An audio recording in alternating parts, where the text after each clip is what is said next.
अयोध्येत असताना शिंदेंनी बंडाची ऑफर दिली होती। खासदार संजय राऊतांनी असा मोठा दावा केलेला आहे। शिंदे काँग्रेसमध्ये येणार होते असा दावा विजय वडेट्टीवार यांनी केला आहे। संजय राऊत आणि विजय वडेट्टीवार यांनी हे वेगवेगळे दावे केलेले आहेत। शिंदे अयोध्येत असताना त्यांनी बंडाची ऑफर दिली होती असा दावा संजय राऊत यांनी केला आहे। 15 जून म्हणजे 14 जूनच्या रात्री हे महाशय माझ्या खोलीमध्ये आले आणि मला म्हणाले काहीतरी निर्णय घेतला पाहिजे। मी बोललो काय घ्यायचा निर्णय?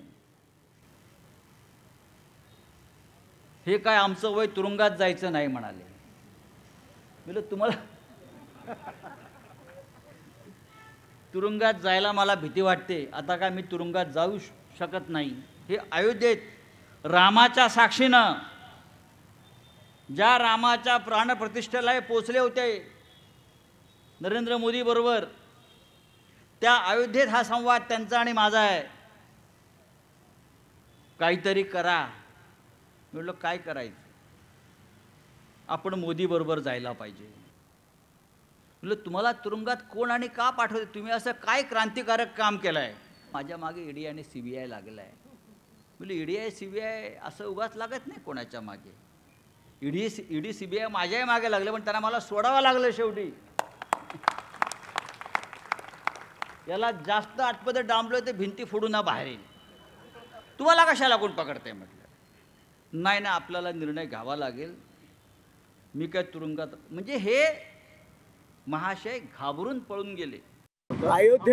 अयोध्येमध्ये मी जबाबदारीने बोलतोय। अयोध्येमध्ये संजय राऊत, मी आणि एकनाथ शिंदे साहेब त्या ठिकाणी आम्ही बसलो होतो।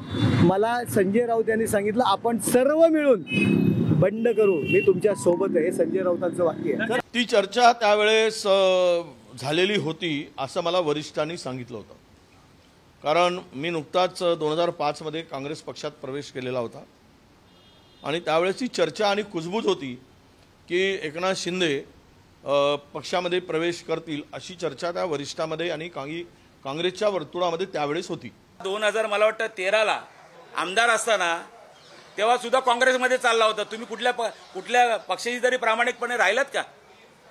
तुम्ही त्यावेळेला 5 आमदार घेऊन तुम्ही स्वतः मिळून चार आणि तुम्ही स्वतः आमदार घेऊन काँग्रेसमध्ये प्रवेश करणार होता।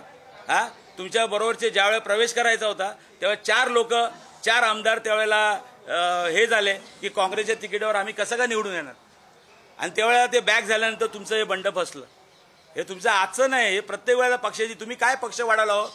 काय होती जिल्ह्यामध्ये परिस्थिती? किती आमदार होते शिवसेनेचे? काय केलं तुम्ही? सर्व फक्त सेटिंग करत राहिलात तिकडे तुम्ही। याला फोड त्याला फोड, हे कर ते कर। कुठला पक्ष असा सोडलाय त्यांनी सांगा मला? राजेंद्र विचारे ज्यांना आरोप करायचे त्यांनी करावे, आम्ही त्याकडे लक्ष देत नाही। त्यांना आता तेवढंच काम राहिलेलं आहे।